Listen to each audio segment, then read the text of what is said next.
The AD carry pickup here from the side of T1 following this up.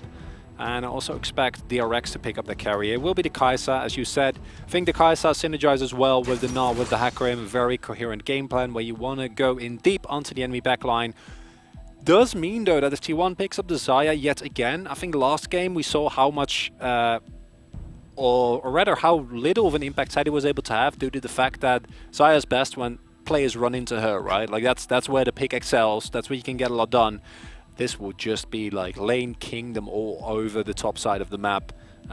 This is something that I personally would not be opposed to. Side of DRX, the Syndra comes through. The Bard would be interesting. Don't know if we're going to see that one here. They've been hovering a lot of Pyke. Oh, Kha'Zix support. Yeah, that's the... all the rate. Oh, yes. What, they didn't go for it?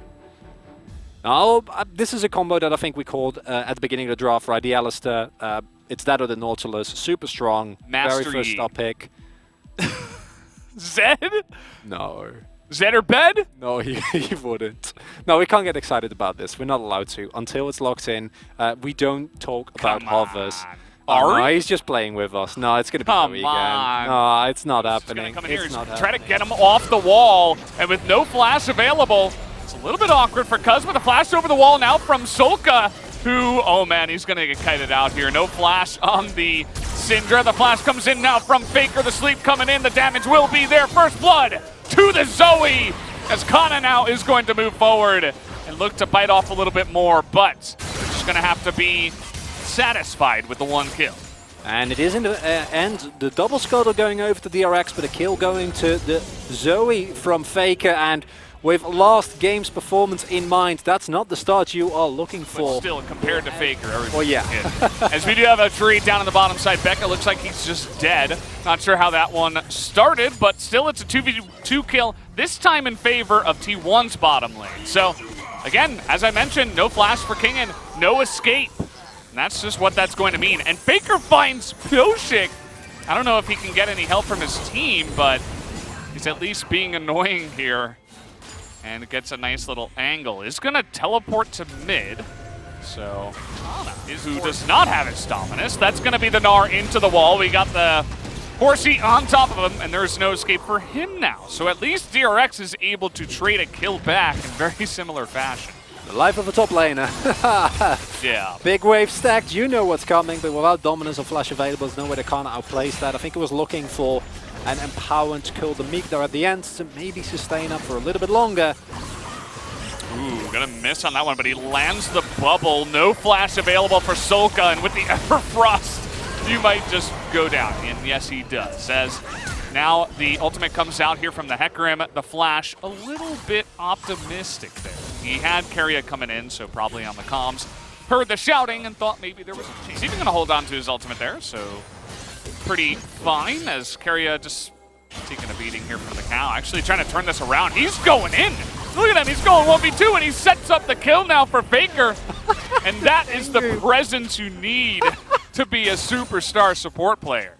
Oh, he shows him the sunglasses, he shows him the dab. Keria there, that's a play where once it starts you're like, wait, what's happening? And then he finds the kill, really nicely combined together with Faker. And this is a draft that can have early lane kingdom. We mentioned it earlier, it's definitely happening right now. T1 able to find a 3k gold lead early on, picked up the first Drake, still has a Herald. Dominant set of early game rotations and plays here from T1. If they also pick up a Drake, could still be a Cloud, but if you get a Mountain, you're feeling very good. Oh, not again. Well, he's just... even Cuz is getting in on this one. Faker's like, yeah, you can have it this time. I'm fine with that. And he still has the Rift Herald, guys. Listen, so I think this is where the trumpets start playing, and like, well, this is not the game you're looking for. As DRX, Roy Jenkins. Cuz is actually just looking to solo King in. Gets the flash available. That's a nice little exhaust that Faker was able to pick up. Ignite comes in, and more sparkles. Is just barely able to get him. Didn't look, that was actually looking like a little bit of a enough health, but I guess just barely enough. But oh boy. Oh, he's gonna find him there, and we have the stun lock coming in. See you later. Spear from miles away for huge amounts of damage. Now Becca's gonna have to ult here, and it's just chaos on the Rift. Nobody can get away from T1. Becca not even able to get through the wall, and that's 2 free kills right before the Mountain Drake. And Keria is just laughing at you. I mean, this is impossible for King and Bound to do anything, even to the support. Not able to kill him in time before the team does come in. And you said DRX needs to make no mistakes. Obviously, as DRX, you can't really contest. But you also see, like, even if you don't contest that, like, the deficit between, or the discrepancy between these two teams is so absurdly huge that King can just use the full ultimate on a... It's so easy to forget, like, how much the players don't see. Is he gonna face check? Is it gonna work? The bamboozle?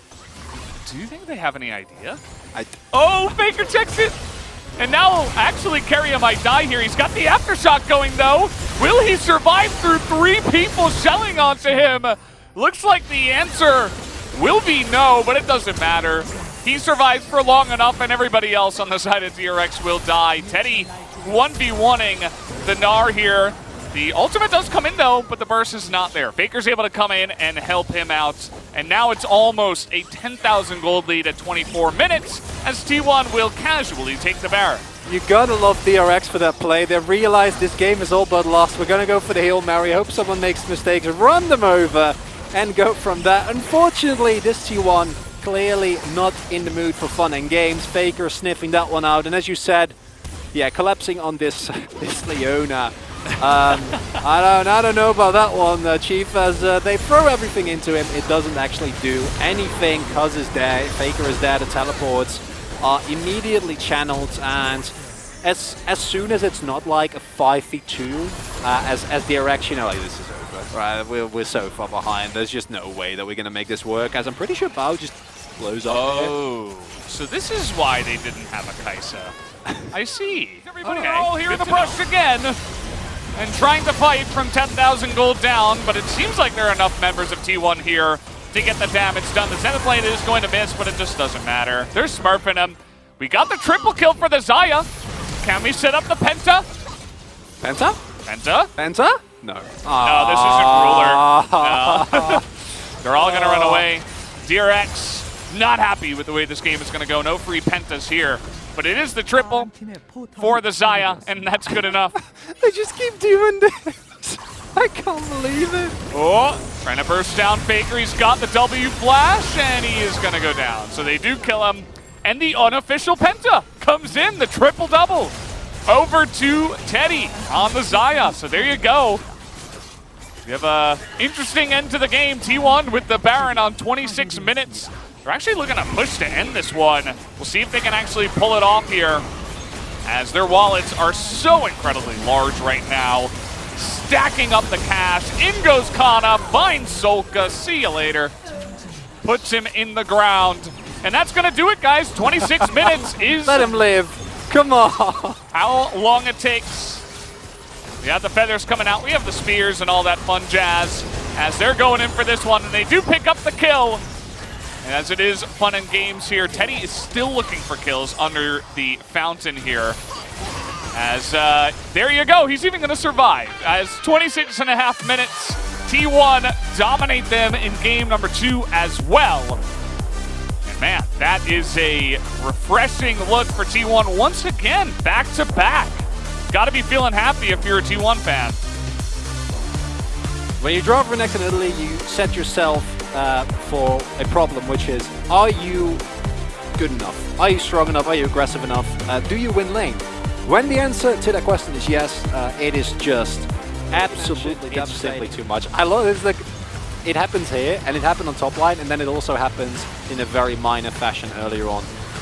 You might look at this and go like, what is DRX doing? But let's be honest, DRX has lost this game 100%. Yeah. I guess 99%, and they're looking for the 1% play, which should not work. And fortunately for T1, did not work. And T1, they look reinvigorated, right? Like, this is a roster where we know that they can perform. We know that they are incredibly strong, and yeah, that is a very different game here coming out from Teddy, who this time got to play in a composition that actually, you know, wants to get close to him.